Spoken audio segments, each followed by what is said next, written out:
What is up, you guys? Brooke here, and today I'm going over my whole writing story with you guys. I'm talking about like when I decided I wanted to be a writer and what I have done with my writing skills up to this point in my life at this moment. And I'm talking about all that type of writing stuff today by also pairing up with fellow author tuber Annie North. Annie is a wonderful author tuber who has a channel all on her own that is about yoga, balance, and also writing, of course. And so she is pairing up with me today to go ahead and tell her own writing story over on her channel. I think it is so interesting to find out other people's stories about when they wanted to be a writer and what all they have done to go ahead and make that dream happen for them. And it's always just like interesting to see how people's lives can be so different on the writing path, but that we all have the same thing in common, which is that we love to write books. So Annie North's writing story is going to be in the link below that you can go ahead and watch after this video is done. But for right now, let's go ahead and dive into my own writing story. So I was really young. I have no idea what age that I knew that I wanted to write. I just knew that I liked telling stories. I always had three close friends who we always did everything together, and we would always play pretend and make-believe. We would always be those princesses on the run from the bad guys, or we would be mermaids in my pool I had growing up. We would be mermaids, and we actually put, you know those like dive rings that you would like throw at the bottom of the pool and you'd have to go swim down and get it? We would put those dive rings around our ankles without my parents' knowledge, by the way. We would put those dive rings around our ankles and like try and swim like a mermaid. We were very much devoted to playing pretend. And so playing out stories all the time growing up was really what sparked my imagination to just keep building and keep going. And when my friends were over to play pretend with, I had Polly Pockets. Does anyone remember from the 90s, these little Polly Pockets? They were these cute little things that you would just kind of play around with all the time in these little Polly Pocket houses. And they were the best thing ever. So as the years went on of me playing pretend with either Polly Pockets or playing pretend with my friends, I wanted to kind of do more with storytelling. And so eventually I started to write down all of the stories I had concocted in my head. I would write like stories that probably were never finished. Most likely I never finished the stories because I would always just be that type of kid who was like, well, I have to move on to this one. This is such a good idea too. I never really told my friends that I wrote stories back in elementary school. We all had to write a story of our own in English class in 5th grade, and the theme had to be about pirates. So that was like one of my favorite things to do in school, was that we were allowed to write a story about pirates. I mean, best assignment ever, right? I mean, you can't get any better than that. And I had mentioned this in my first video that I ever did, which was the AuthorTube newbie tag, and I mentioned this story there, but just in case if y'all hadn't seen that video, I'll go ahead and say it again here. I got to read out my pirate story to the class, and mine was the most bloodiest of everyone's in the class. I was very shocked that my teacher continued to let me read out my story after I was talking about like blood being spilled onto the floor. I guess she just didn't stop me because it wasn't that long an assignment, I guess, but it was just like so funny that nowadays that probably would never happen. But after everyone read out their stories for everyone to hear, the teacher got to ask everybody whose was your favorite story to hear from. And like all of the guys in class was like, Brooke's was my favorite. Oh, I love the part with the slit throat. And I was like, oh, the guys like my story.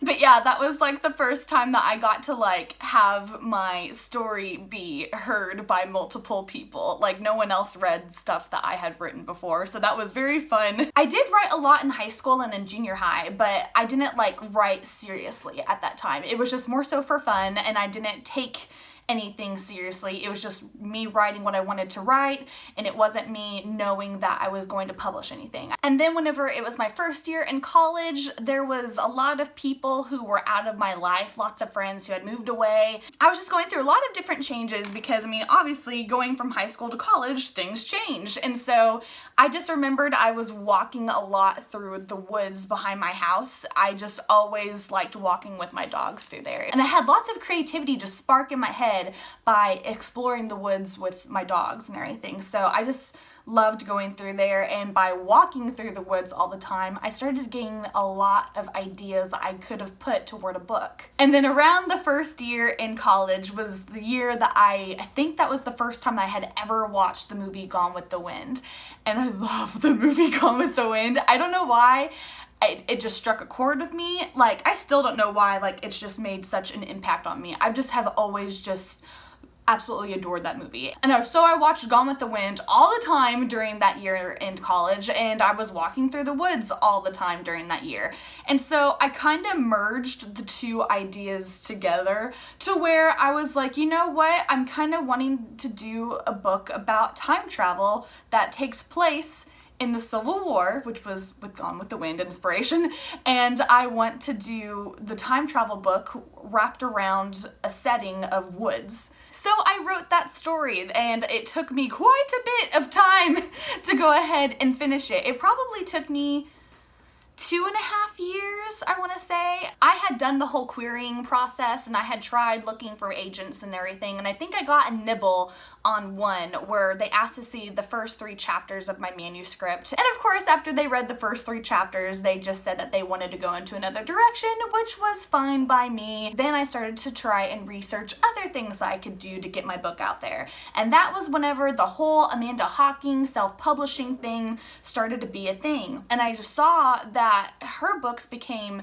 popular and she was self-publishing them. So that kind of gave me hope that my book could still be read by people. And so I was really excited to go ahead and get started with the whole self-publishing experience. And so whenever I had published my book, I was so excited to have accomplished something so big and to have accomplished something that I had always wanted to do. I had always wanted to have my book be available for people to buy.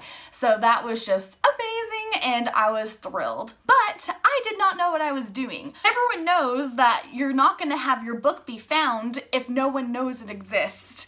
And I did like zero marketing. Like, I kid you not, I didn't do any type of marketing whatsoever, whether that be paid marketing or self-promotion and self-marketing on my own. I never did anything because back then I didn't have social media accounts to be publicizing my work. And since I didn't market my book after like that first month of sales, I like had no one buying my book after that.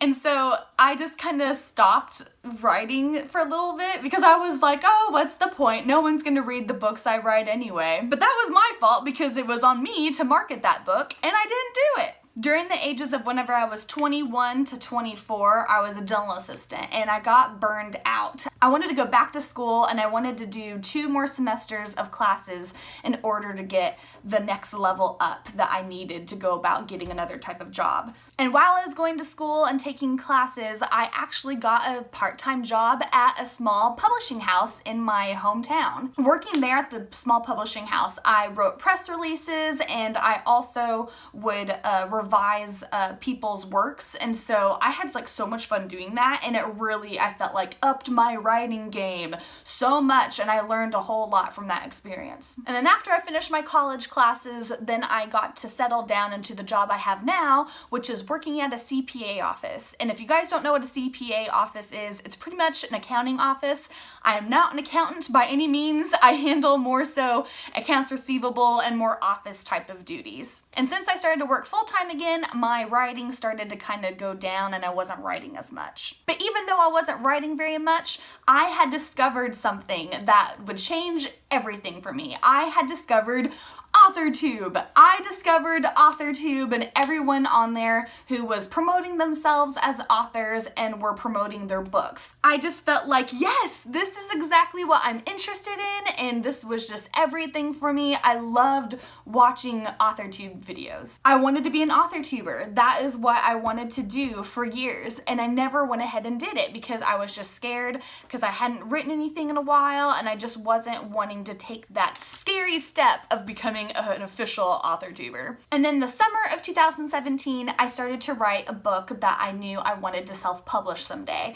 I thought self-publishing was something that was so much more achievable now compared to whenever I had first officially done it years back, and I was so excited for this new journey. And I knew I wanted to start that journey by being on AuthorTube. And so that's whenever I decided to take the leap and to start posting videos, and I believe that was September of 2017 of whenever I first started to post my videos onto YouTube. And I haven't looked back since. Doing YouTube has been just like the most funnest thing ever.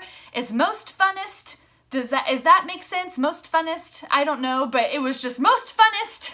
I want to self-publish my books, and I know that I can do it. I just need to put in the time and energy to do that. This is my writing story. This is me telling you all that I'm wanting to be an author and I'm wanting to make this happen. And I hope that you guys will continue to follow my writing adventures because I love talking about this type of stuff with you all. And I hope that you all can maybe relate and that we will talk about our struggles and our passions about writing together. If you guys feel comfortable enough, feel free to go ahead and let me know down below maybe some tidbits on how you became a writer and whenever you knew that you wanted to write. And also be sure to go ahead and follow Annie over on her channel and to watch the video of her writing story because I love hearing people's stories on how they found their writing passion and how they went about making their goal happen. If you want to talk outside of the world of YouTube, you should totally follow me on social media.